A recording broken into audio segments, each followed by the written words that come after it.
Hello, my name's Kurt, or Mean Man, and welcome to my gamepad tutorial. So here it is here, just a gamepad for now, and I'll teach you how to make the foot pedals in a later video. So the main benefit to this compared to say a keyboard is that firstly it's much more comfortable, and secondly because you've got that analog stick there, your thumb can now press, well, 5 buttons instead of just the spacebar.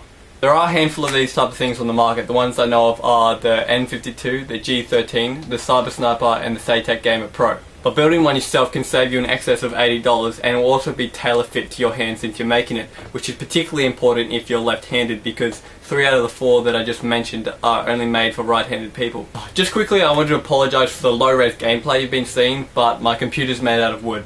Now, I know that's an expression people use, but the circuit boards in my computer actually are made out of wood, and all the conductive paths are drawn on with a very soft graphite.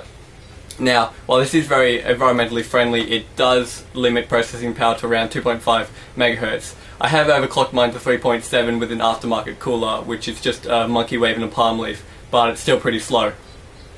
Like I said, this tutorial is for the gamepad. I'll do another tutorial for foot pedals, and lastly I'll do a brief tutorial on auto hotkeys. If you didn't know, it's a free program which amongst other things allows us to remap keys, which is useful because we can set up our gamepad without disturbing the default keyboard setup. So, without further ado, let's start the tutorial.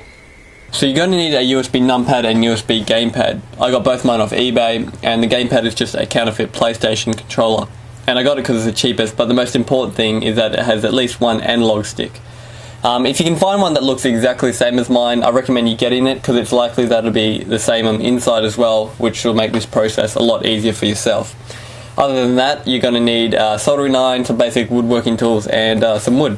To start off with, we're going to make the palm rest. To do this, I'm using 50 by 90 wood, and I'm going to trace out a smooth curve, cutting off some of the corners and then rasping it smooth. Then I trace the same shape onto some 15mm plywood to cut out a little arch, and this will glue on to make a little cavity for the analog stick. Again, rasp this smooth and flush with the rest of the palm rest. And now we're ready to pull apart some of the electronics. So unscrew the body of the gamepad and lay out the electronics and thoroughly photograph it. I stress that photographing it is important because we are basically going to be chopping up the device and then putting it back together in a way that suits us better. And if you can't remember how it looked before, then you have no chance of soldering it back correctly, and the photos will just be there for your reference. So now we're going to cut off the useless parts of the device, like the 2 vibrating motors I have no use for, and these 2 little things that make up the R1 and 2 buttons are not needed either. And now separate the analog sticks from the main circuit board. So here are the analog sticks. We only want one of these, but we need to decide which one we're going to keep. We could use either, but one will be easier. So to make everything perfectly clear, I've traced out the conductive paths. So we could either keep the one on the left and discard the one on the right, or keep the one on the right and discard the rest. We are going to keep the one on the left, but in case you don't have the exact same gamepad as me, I'm going to explain why. So basically, in these analog sticks, there are 2 variable resistors and 1 momentary switch, which makes up the 2 axes of the sticks, as well as you can click the stick down as well. And for all this to be communicated, there needs to be 5 wires. And on the left here, you can see that there are 5 conductive paths going from the solder points to the analog stick. However, 2 of the 5 wires are commons and can be reused on the other analog stick, which is what these 2 purple lines are showing, and this is why the other analog stick only needs 3 wires coming directly from the solder points. So it makes sense to keep the stick on the left, as it will be easier to track the wires and resolder it later. So in a nutshell, keep the one with 5 wires going directly to it. Yours may not look exactly the same. For example, this one here was a little confusing, because it seemed if I cut the one on the left, I would cut through 7 conducting paths, but it was the exact same on the right.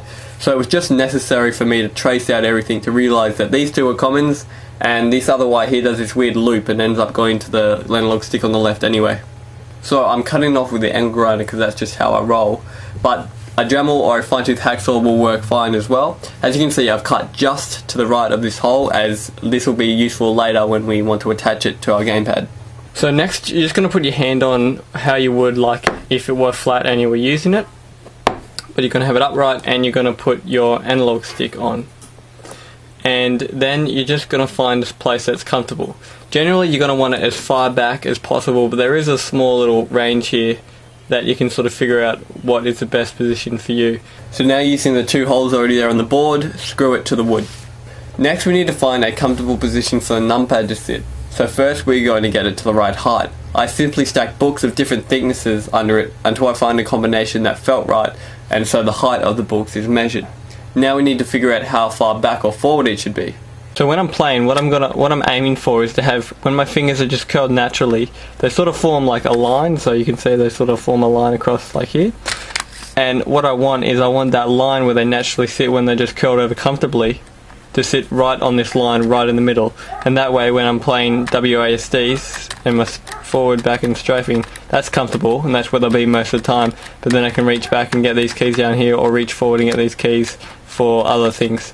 So if I put this how it's going to sit, and I put my hand where it's going to sit comfortably and let my fingers curl over naturally, you can see they're sitting on the back end of these keys here, so they're sitting around there.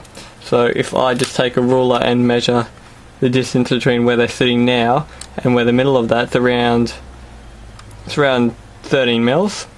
So that just means I want to take away 13 mils of wood here, which will just chop it off.